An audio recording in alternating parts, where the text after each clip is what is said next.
लोकसभा निवडणुकीच्या पार्श्वभूमीवर शिरपूर तालुक्यात विविध ठिकाणी पोलिसांकडून नाकाबंदी करण्यात येत आहे व कठोर तपासणी केली जात आहे। यातच मिळालेल्या गोपनीय बातमीच्या आधारे कारवाई करत प्रतिबंधित अफूची तस्करी करणाऱ्या वाहनावर शिरपूर तालुका पोलिसांनी कारवाई केली आहे।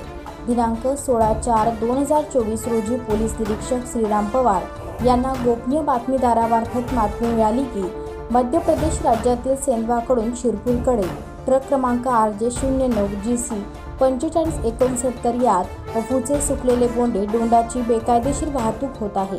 या माहितीच्या आधारे एक पथक तयार करून राष्ट्रीय महामार्ग क्रमांक 52 वर पळासनेर गावाजवळ नाकाबंदी करून सदर वाहनाची चौकशी केली असता त्यामध्ये अफूचे सुकलेले बोंडे आढळून आले। एकूण 25,40,000 रुपये किमतीचा मुद्देमाल जप्त करण्यात आला असून चालक सलामुद्दीन निजामुद्दीन, क्लीनर अशोक जगदीश चौहान मध्य प्रदेशांच्या विरुद्ध शिरपूर तालुका पोलीस ठाण्यात गुन्हा दाखल करण्यात आला आहे।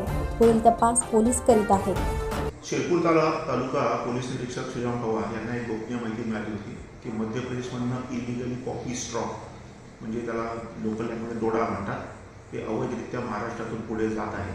त्या अनुषंगाने आपण नाकाबंदी लावली असता पळसनेर चेक नाक्याच्या इथे एकूण 52 किलो कॉफी स्ट्रॉ आपण जप्त केलेला आहे। याच्यामध्ये 2 आरोपी आहेत, सलामुद्दीन निजामुद्दीन राहणार मंदसौर मध्य प्रदेश आणि अशोक चौहान राहणार रतलाम मध्य प्रदेश।